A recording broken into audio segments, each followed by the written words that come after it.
Mãi trên kia không xuống rồi. Rồi, cắm nước rồi.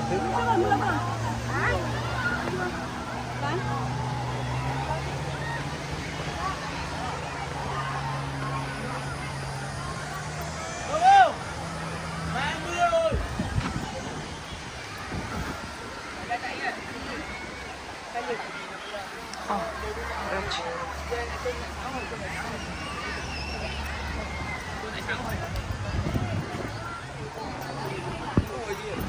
Тимбилдинг.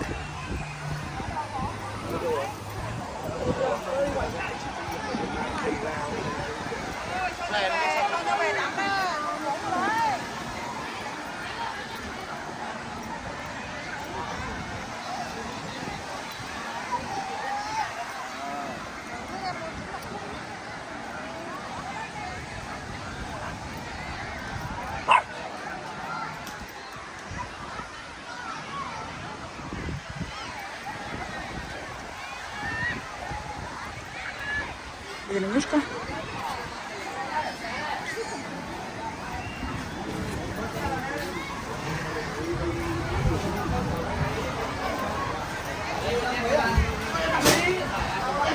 Красавчики.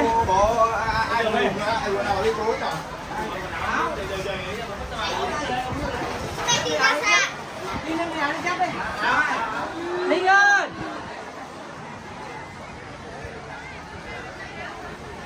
Все зовут из моря. Гром гремит. Да.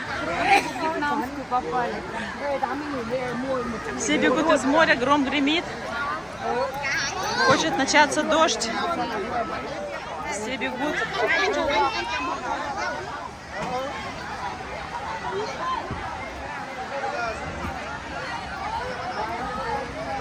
Все в телефонах, как обычно.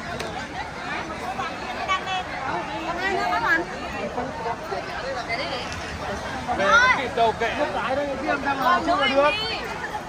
Nó ngủ đây nó bị thu được rồi.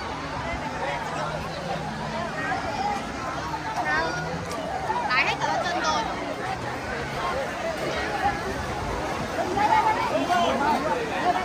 Sức này Cái đời nó mãi đến rồi chết nữa. Coi nó xong.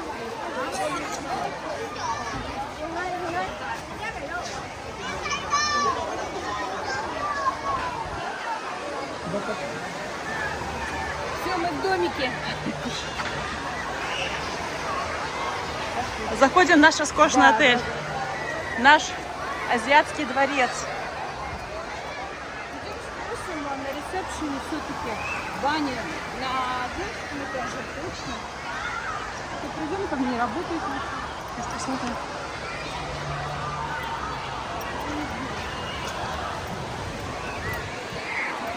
Вот там вход.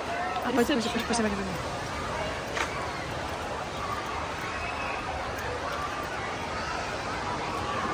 Очень красивый отель. Очень красивый, очень дорогой, 5 звезд. Прям успели, прям капельки дождя уже падают на меня, а мы успели в отель. Вот такой вот красивый шар стоит. Бегут. Все, бежим. Вот наш дворец. Прохладно, красиво, идеально.